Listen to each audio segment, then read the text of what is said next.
This is the kata called Hebino number 2. It's our requirement for 3rd degree going to 4th degree. Written by Grandmaster Jimmy Jones of the International Shoryugo-Juru system. Okay, so we're going to go ahead and I'm going to go ahead and run that. First, I'm just going to run it so that you can see the basic movements. So here we go. Hebino.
Alright, we're going to do it again. I'm going to face this direction, and I'll talk through it just a little more.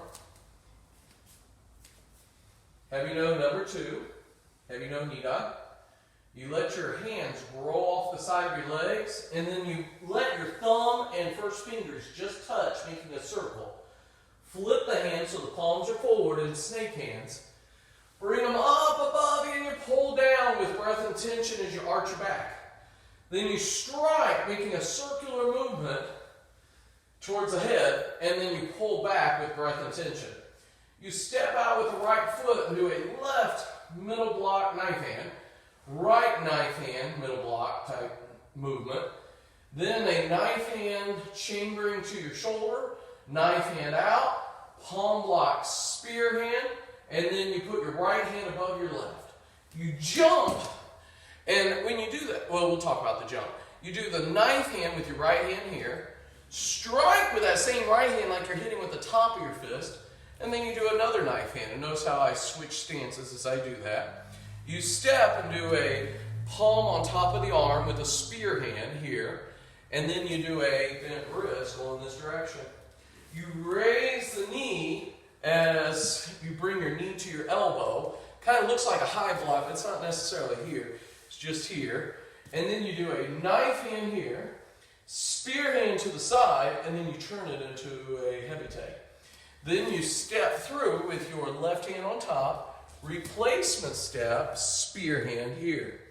Then from this position, you raise your left leg again, doing that high knee, knife hand, spear hand, snake head.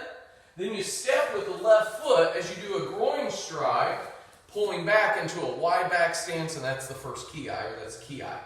Then you take your right elbow, and as you spin on your left leg, you hit with that elbow. It's like you're hitting someone in the jaw. Then you do a left high block, a right front kick, and then you go palm block, spear hand to the throat. Then you take the hand underneath, position here, and then you're here, step through, middle block, low block. I took a slight double step because I realized I was going to step out of the video. Then high block, you hook, and as you step with the right foot into a kibadachi, you're hitting with a hammer fist here. Then you spin backwards, do a left high block and strike to the groin with the palm heel. Then you grab and do a knee and an elbow. Then from this position, you make a wedge block with your hands open, so you can see I basically make a triangle there. Then I hook with the left hand with the thumb out. I know a lot of times we talk about the hook and you don't leave the thumb out, but I leave my thumb out. And then I do a roundhouse kick, and then you step down and do a bent wrist here. And here's a Y back stance. Then from this position, you do a hook with your right hand, hook with your left hand, step back, double snake hands coming down, and then once again, double snake hands, almost like the beginning of the kata. Then you do your double low block here, and bow. All right, Hebino number 2. I'm going to go ahead and turn this